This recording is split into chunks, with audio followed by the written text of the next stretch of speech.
Hello the internet and welcome back to my channel. It's mail day today and as you can see I have procrastinated a bit with these parcels, but today is the day. We're gonna open everything and trust me, there's quite a lot of stuff. Some things are absolutely amazing, so I'm sure you're not gonna be disappointed.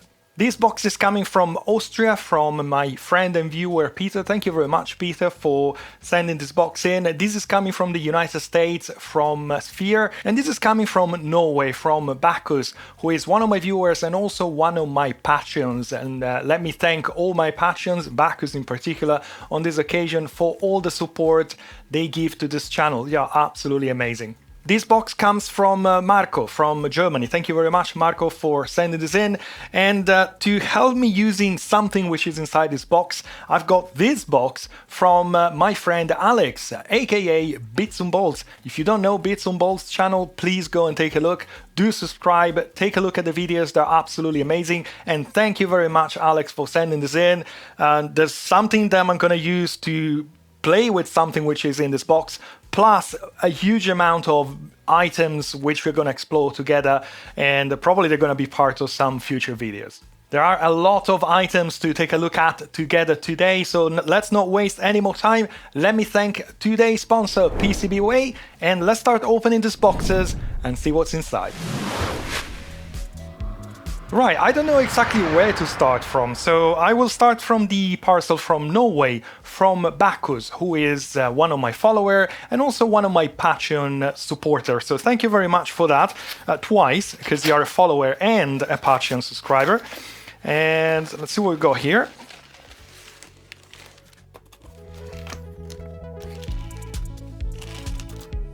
So we have two video cards, two AGP video cards. This is a regular AGP video card. This is Gigabyte R9264. It's a Radeon 9300, and this works on the Windows. It has VGA and DVI. While this one, it's an Apple card. And the reason Bacchus kindly donated this to me is that while I was trying to fix the Macintosh Color Classic, I needed a bridge Apple system, and I was trying to use my Apple G4. The video card into my G4 has VGA and ADC Apple Display connector, and my modern Dell monitors on my main desktop, they don't have VGA anymore. So Bacchus basically reached out and said, look, I got plenty of video cards, I can send you an Apple card which has a DVI at the back. You can see that this card has the ADC, which I can't use without an adapters, and those adapters are unobtained, you know, they're difficult and expensive to get, this one actually, and there is also a DVI, so that will allow me to use my monitors without any adapters. And I think this is the extra connector which is carrying power, and Wikipedia says it's up to 100 watts of power, which is kind of pointless because it can't really be used for anything, it's too little for everything, so I think Apple abandoned that format pretty soon after it was released.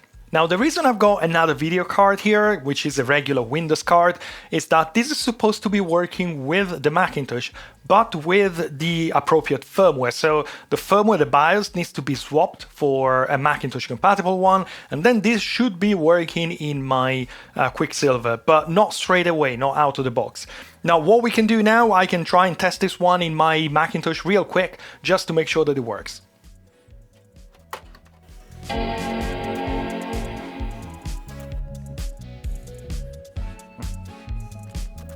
Now, if I see that right, that's an ATI RV250 from 2002, and that was used by Radeon 9000 series cards. But anyways, it's working totally fine, it looks amazing, and finally I have DVI output, so I don't have to go through VGA, and I can use my main monitors.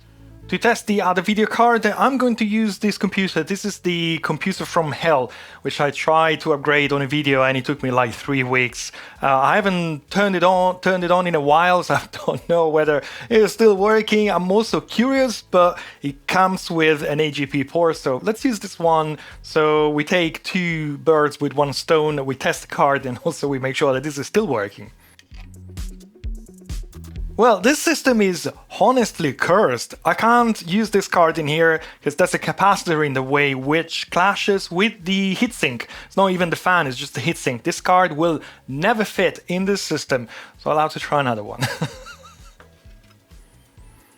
plenty of space in my eMachine 730. We've seen this on a video as well. This is a Pentium 4, so obviously it's a bit more performant. So let me try and run. I'm gonna run MS-DOS. I'm not gonna fiddle with drivers at the moment, and we'll see if it works.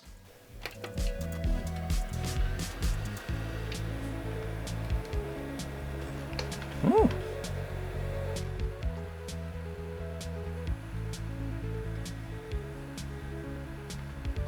Yes, the cards works totally fine. Thank you very much, Bacchus. The plan is to have this card amended for the Macintosh, you know, just as an exercise. It's probably going to be like a second channel video in the future at some point. But for now, I have this card which works totally fine. So thanks again.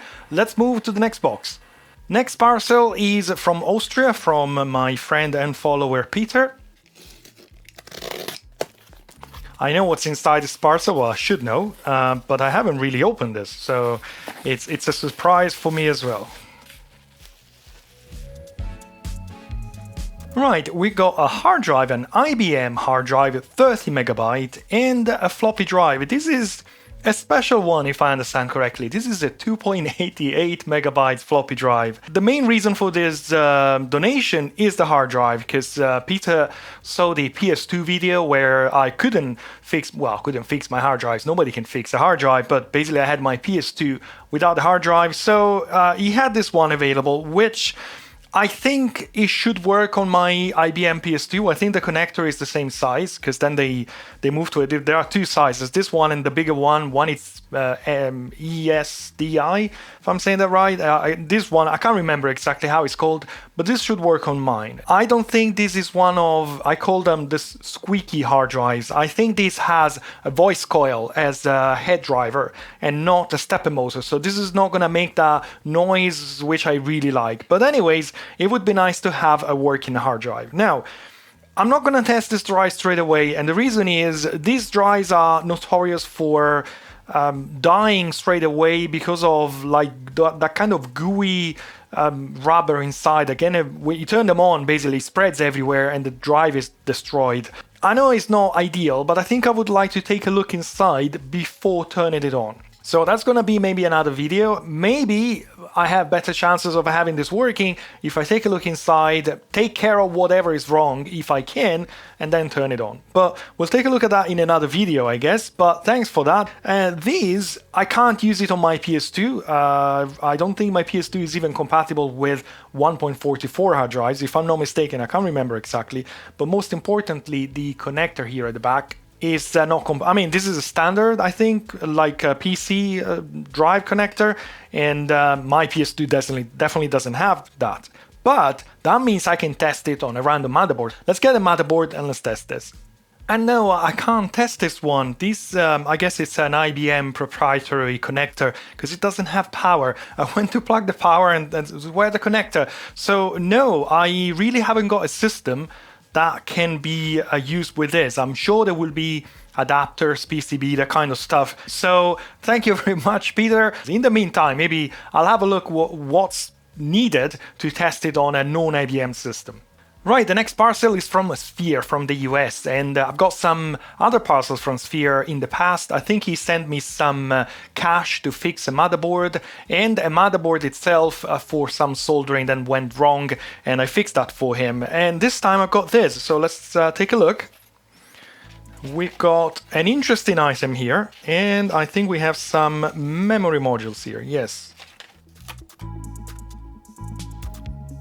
And yes, that is a golden Intel Pentium MMX, and I think it's called the Golden Warrior.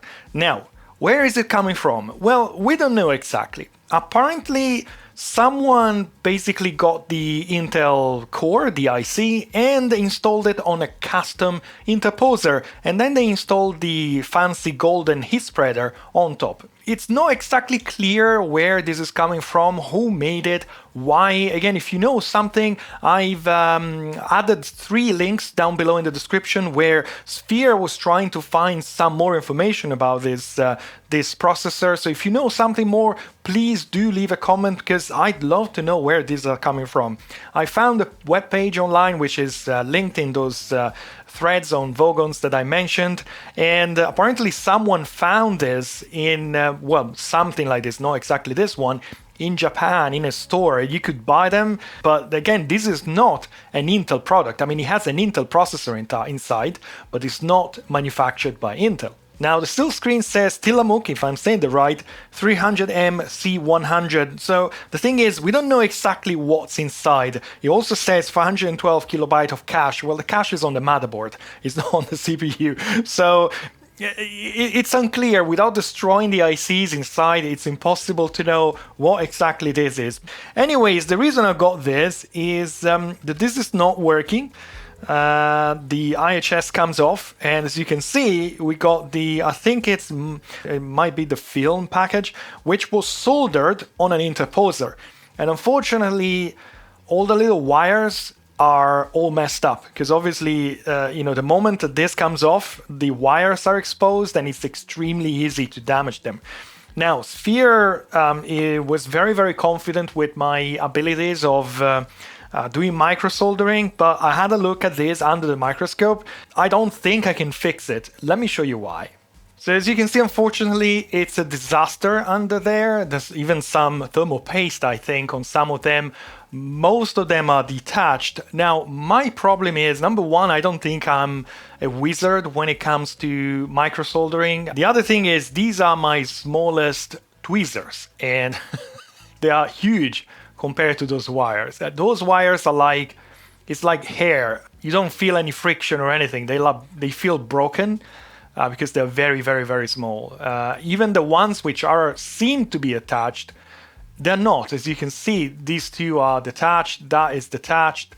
The moment you touch them, basically, I don't know, I think I damaged them. I think these were attached with like spot soldering, or I don't know how they were attached, but that's not solder. Now, I think solder would stick in here or here. This is the smallest tip I have, and I feel it's a bit too big. I mean, the tip is incredibly small. I think it's a 210 for the JBC. Probably I can buy a smaller one, but I never use this one because it's too small. And this is not small enough for this job. So Sphere, I don't know. I think this is a huge amount of work, and most importantly, I'm not sure I'm good at doing it. And if I see that right, I didn't notice that before. I think there's even some damage. You can see my tweezers are too big. Yes, that's damaged. Yeah. There you go, it just jumped away to the 9th dimension. Next from Sphere are these two RAM modules. And I don't know if you noticed something weird. Yes, PC150. I didn't even know they existed, but apparently they do. I mean, they're here on my desk. And these are 150 megahertz RAM modules. And they're both bad, if I understand correctly. And the plan, if I can do it, is to try and make a good one out of two. Because I mentioned bits and bolts, Alex actually made a video to try and ascertain which one of the ICs was bad based on MEM test results, and he couldn't find a way to ascertain that. I think the only way is going to be like to go blindly and say, right, let's start replacing one IC with another one, but it's going to be a little bit of a hit and miss, but I can definitely give that a go. Though these are BGA, which are not my specialty, but it's a small IC and I have a small preheater, which you might have seen on the second channel.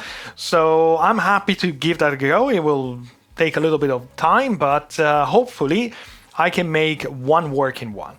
Now, just out of curiosity, let's test them in a motherboard. I got this Pentium, I think it's a Pentium 90. Right, let's power this up again. Oh. Well, this seems to be working. I thought they were both bad. Oh, memory test fail.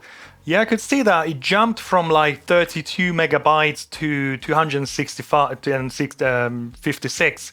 So that's interesting. But it's still working. So I'm assuming if I run check it, he will tell me something else. Probably high mem is also going to fail. Right, the test passed, but I can't find much about this RAM. There's only one article online, and apparently this is a 128 megabyte of RAM. Now, the motherboard was counting up to 256, and check it says 64 megabytes. And I'm assuming if I'm going back to DOS, yeah, I only have 65 megabytes of RAM. So I guess that is the fault. I'm kind of surprised that it works with like half the RAM, but anyways, that's what happens. Let's see what the other module does. Yes, memory test failed. And the system is seeing, obviously HMM didn't load, but anyways, the system is only seeing half of the RAM. So that's interesting. Well, obviously I'm not running this 150 megahertz, but I understand that this should also run at lower frequencies, no problem. So I don't know, if anybody has any ideas besides swapping ICs randomly, which is going to be a pain, do let me know down below in the comments. The next parcel is from Marco from Germany, and I know there's quite a lot of stuff inside this one, so let's try and get to them without any further delay. Right, there we go. First thing first, we have an amazing sound blaster. It's pretty much in a horrible shape. It's really, really dirty. It smells like oil. It's all, I don't know, I'm not sure I've seen something covered in so much grime before. But besides that, I'm not sure I see damage or like massive corrosion or anything.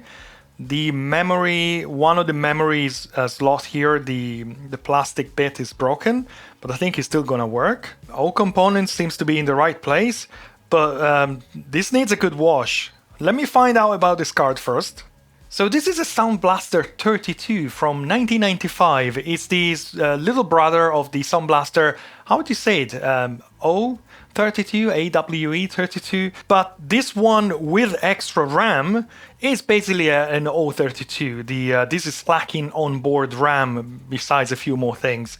But this is an amazing card. It's huge and it's fantastic. It really needs a good clean. So let me wash it real quick and then I guess we can test it and make sure it works.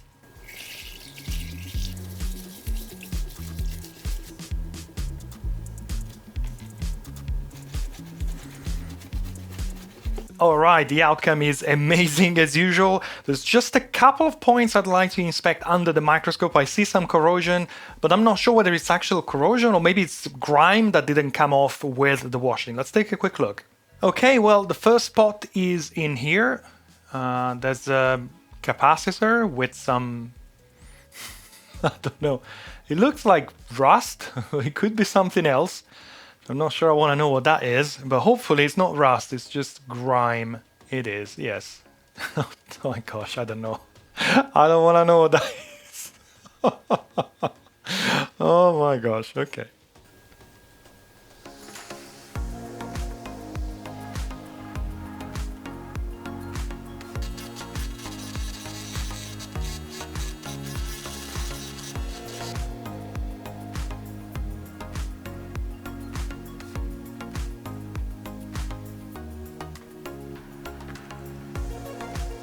And this is the other spot, and I think that this is just dirt again.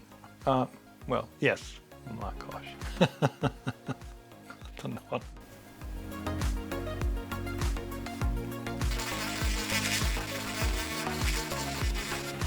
Finally, at the back of the board, I've noticed this. Let's take a look.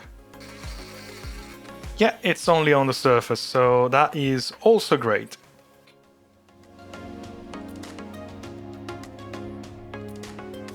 And yes, well, there is some corrosion elsewhere on the board. Is it going to prevent the board from working? Maybe, maybe not, but I think I'd like to give it a go anyways, and then maybe, if it doesn't work, I can make another video where I can try and restore this. 3, 2, 1, go. Okay, it's posting.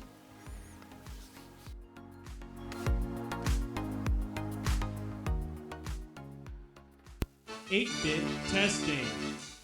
16-bit testing.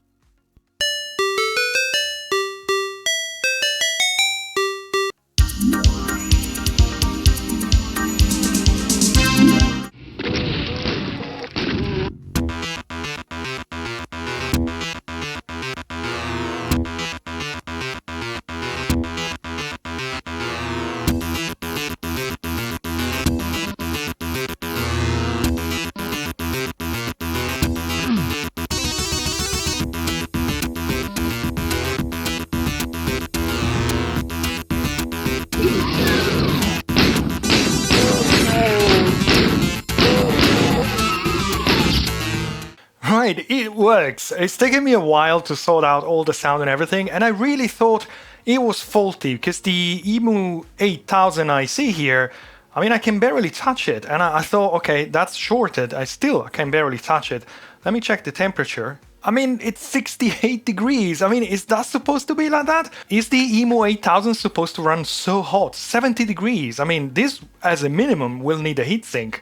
So do leave a comment down below if you think that 70 degrees is normal for the EMU 8000 on this card. But anyways, the card is working. Thank you, Marco, for that. That's really a fantastic card. Let's continue with more items from the box. And next I have, I think it's a SCSI card. Now, it doesn't say much. It says SCSI host adapter, and here at the front it only says SCSI port, and really not much at the back. But I had a look on the retro web and I looked for these EN2000, and there is actually some information. The actual picture is missing, so maybe I can upload it. And there's some jumper settings. There's SCSI port, internal SCSI port here, external SCSI port, and the floppy port. Now, I haven't really got anything SCSI that I can use, but it is nice to have an ISA SCSI adapter. I don't think I have one, so it's nice to have it. Thanks again, Marco, for sending this in. I'll give it a wash next time I'm washing something. I would say let's move to the next item.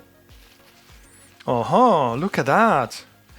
This, not in the greatest shape, and it's very dirty. It's a Matrox. I'm assuming it's a Matrox Millenium. I'll need to have a look. It's very dirty. There's some rust here on the bracket, which is non-standard. So this is definitely coming from some special computer, I guess. But hopefully it works. Don't know, I'm kind of getting excited when I see a Matrox card. Maybe because was that the Mystique or even the Millennium? You know, there were kind of milestones in the technology back in the days. So even though this is nothing special nowadays, but I feel it's a bit special. Let me have a look at this processor here. I'll find some information about it. And yes, this is the Matrox Millenium G200, and I understand that the Matrox Millenium is like the better version of the Matrox Mystique, and it comes with SG-RAM and a faster RAM DAC, while the Matrox Mystique G200 was cheaper and equipped with the slower SD-RAM memory. Anyways, this is kind of a special card. It's very good at 2D and 3D, even though OpenGL apparently was very slow with these cards. Now, obviously, I'm really curious to see if it works. And I think I'd like to see it working under Windows with proper drivers and see if it runs something. I might try it with Unreal, which is, again, it's OpenGL, so maybe it's not the best for this card, but I definitely would like to see whether this is working or not.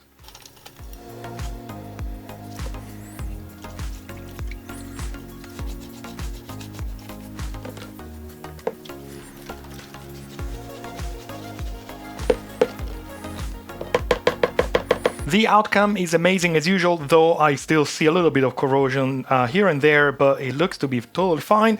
Let me fix these pins.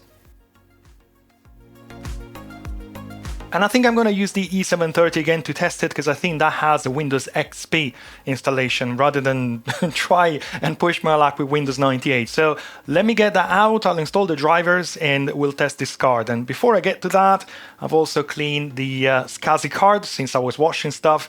And this came out fantastic. It came out great, as it says, this crystal here. It really looks like brand new. It's amazing. No, what's that?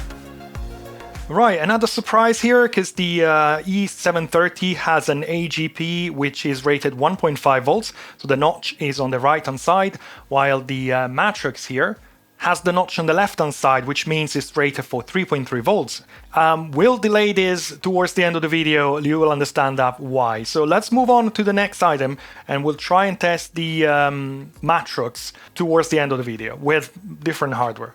Right, so let's move on with the next item. This is still from Marco, and it looks like a generic sound card, nothing really special. Oh wait, no, actually, that's a Terratec Aureon 5.1 Fun. It's actually, I think it's a quite nice card. It's got two analog inputs here. There's two SPDIF, one input, one output. MIDI joystick port, microphone in, line in, and 3 line outputs for the 5.1. So this is actually quite nice. Watching it from the top, it looked like, one of those no-name generic sound cards, but this is pretty good. Thanks for that, Marco. It's in a horrendous shape, so I will give it a wash as soon as I can. As soon as I've got something else to watch. I don't think I want to test it right now. Maybe towards the end of the video I can put it together with something else and test everything at the same time. Thanks for that. I would say let's move to the next items. And we have some CPUs. The first one, it's an Intel Pentium with the ceramic package. But this is not a socket 7 Pentium, because this is my Pentium 90 and it's smaller. This is a socket 4, and if I'm seeing that right, this is a Pentium 60 socket 4. Is this the very first Pentium that was ever released? This is code SX974. It's a Pentium 60 MHz with bus speed 60 MHz, of course. And yes, I had a look on Wikipedia. It looks like this is the very first Pentium ever released. The Pentium 60 released on the 22nd of March 1993. Amazing, fantastic. Wow. One pin, well, there are a couple of pins bent here, so I'll have to, before I can test it, we'll have to take care of that. Nothing horrible, nothing that can't be fixed. The thing is, I haven't got a motherboard, socket 4 motherboard, so this will be in my collection until I get to one. Thank you so much, Marco, for this. This is really, really nice to have. We have some more processors here. Okay, we have AMD AM486DX2, and this, it's another AMD, it's an AMD K6-2550. I think I have one of this. I don't think I have I might have the AMD 100 megahertz. It's always nice to have an extra processor here and there. I might release an extra video where I'm gonna test all these processors, but it's definitely nice to have. And now we are getting in something which is the reason why I asked Alex of Bits and Bolts to help me out.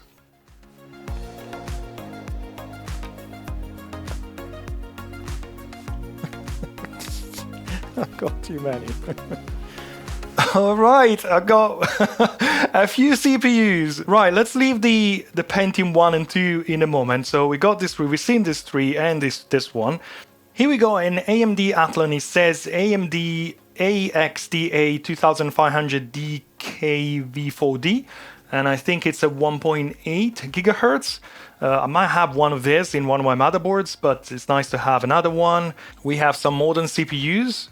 You might be able to see this or not, but it's an Intel Core 2 Duo, 2.13 gigahertz. It's a more modern CPU, it's always useful. And here is an Intel Pentium what? Here it says Intel Pentium, it's an E700. It's a 3.8 gigahertz. This is a modern CPU. I think I might have one in my NAS. So thanks for that. And then we have some CPUs here which are sealed. This is an AMD Athlon. It should be a 1.2 gigahertz processor. And this is another, it's an AMD Duron, and it should be a 1.1 gigahertz. And then we have two more processors here. You can see one, it's a Celeron, they're both Celerons.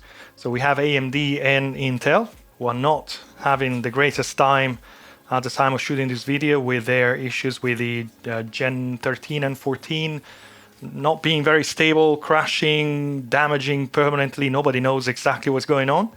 And these are two Celerons. One it's 633 megahertz, and the other one is 533 megahertz. So again, something that can be used in some computers.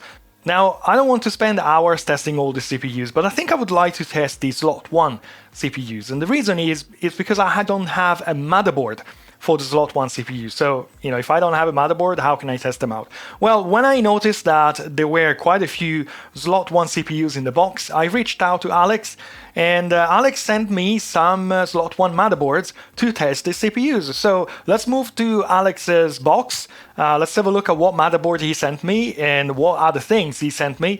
And then I guess we can put together a system, test these CPUs, see what they are, and maybe on that motherboard, then we can also test the Matrox Millenium. Let's open Alex's box. And we finally reached Alex's box. As I said, Bits and Bolts is Alex's channel, so go and take a look. It's a pretty nice channel, to be honest. I do recommend it. And I'm in touch with Alex very often. It's a nice guy, and yeah, we try and help each other with anything that can happen. So I go in touch with Alex, and Alex said, yeah, sure, of course, I can send you a board.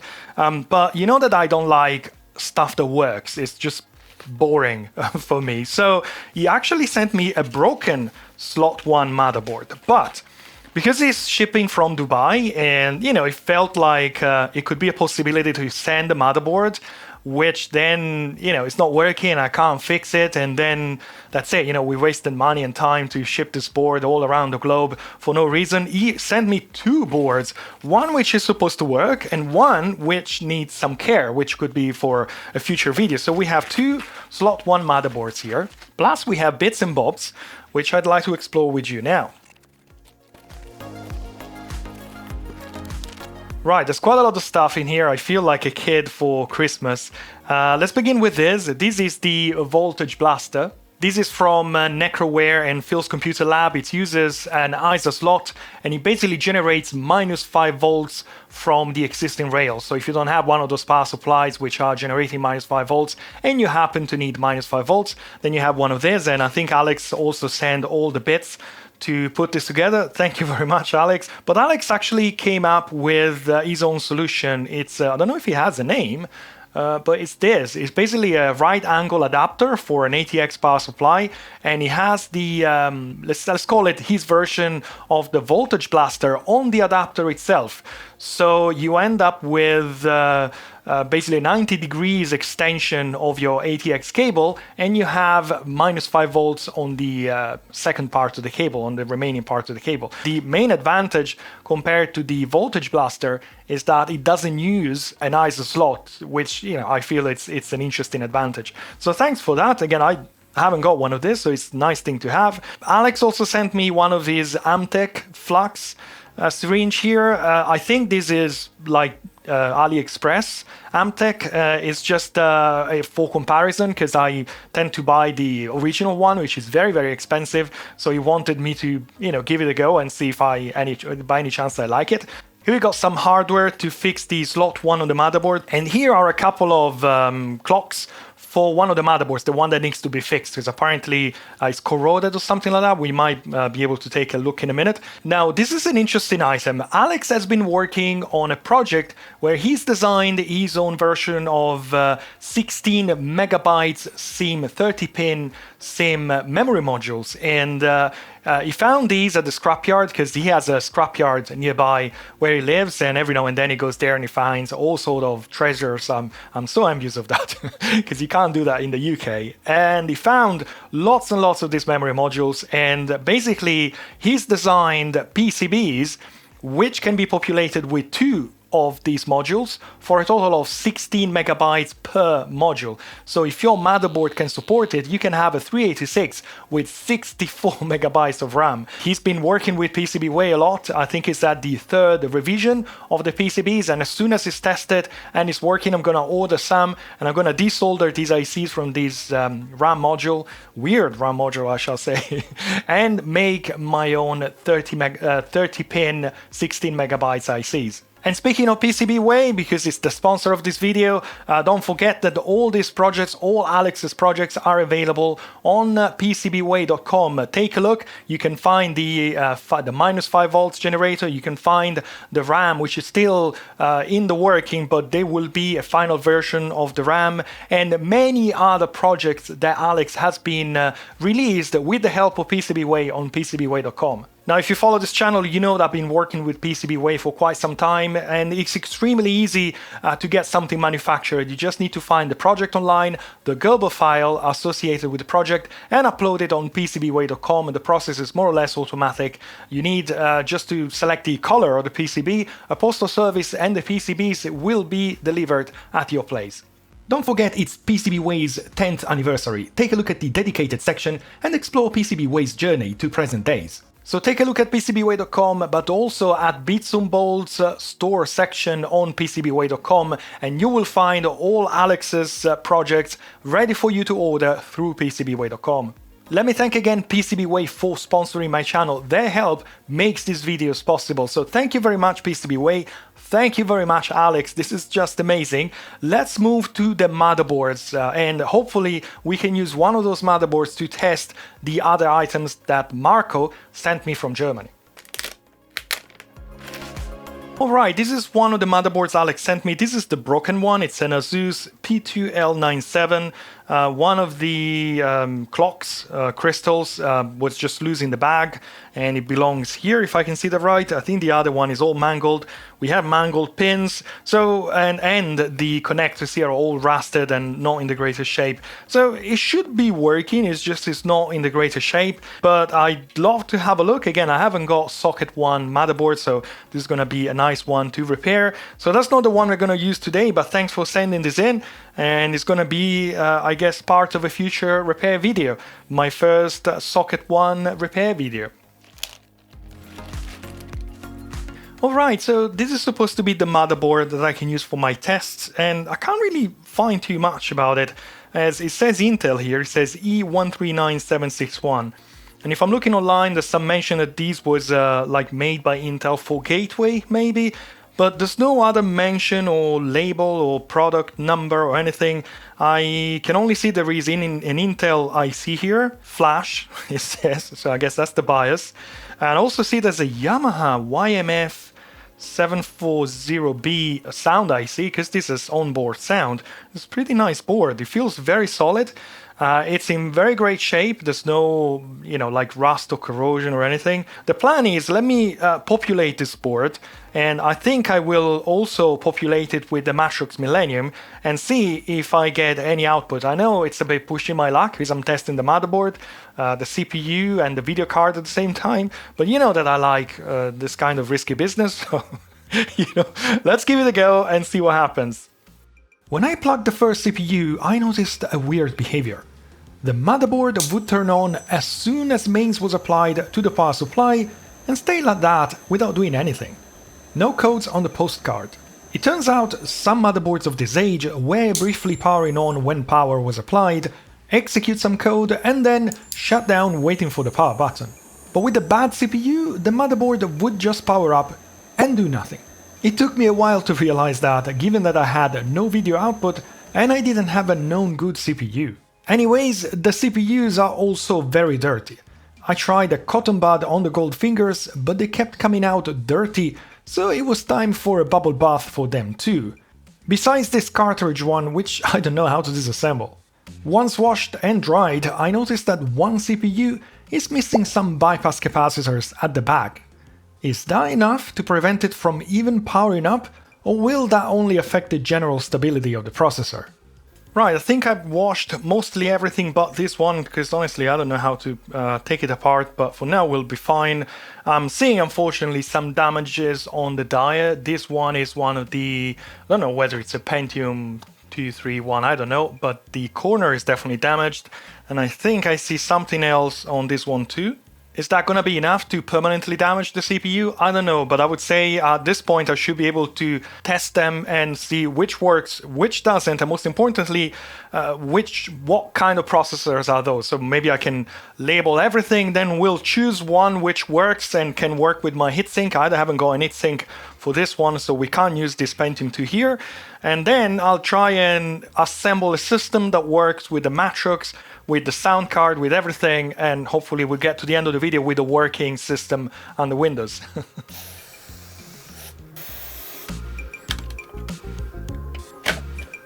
Okay, well, I can't use this processor for too long because it doesn't have the fan, but this is a Pentium 233, so I'll write it on the processor and move on to something else, but it looks like it's working. Pentium 233.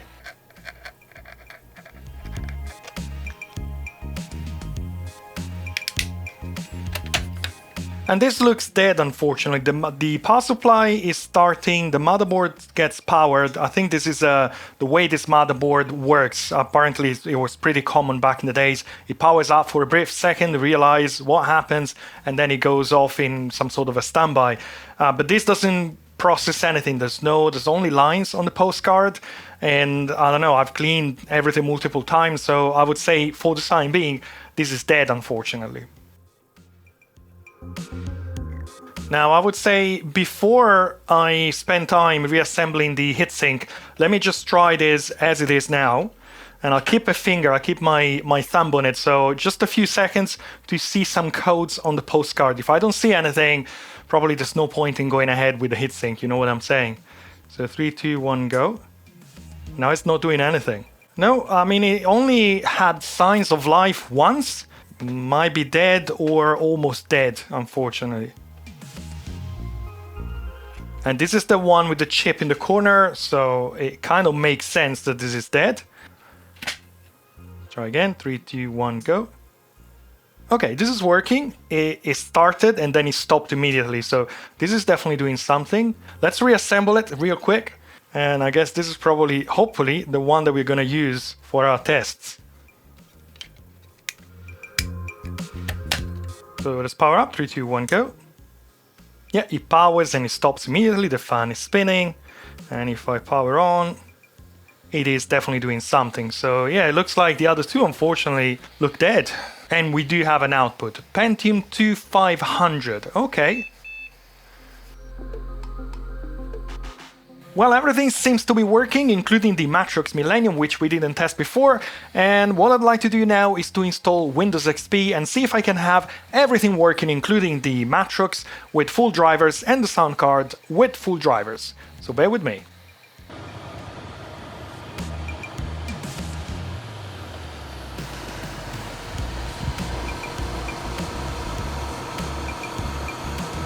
"2,000 years later."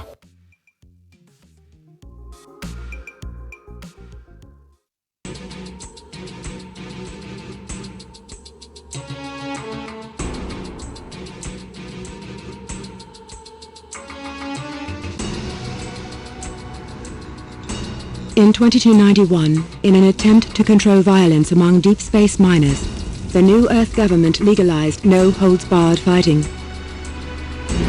Leandry Mining Corporation, working with the NEG,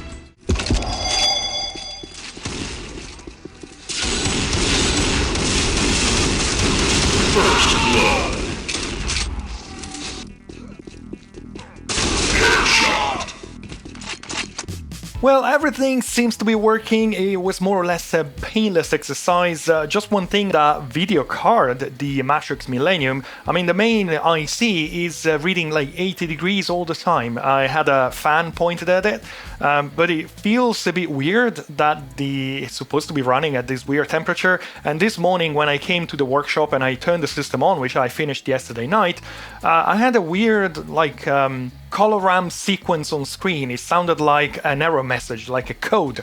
But then I restarted the motherboard and it worked totally fine. So I don't know whether there's something wrong with that card. But anyways, everything seems to be working really fine. I'm really so happy with the session.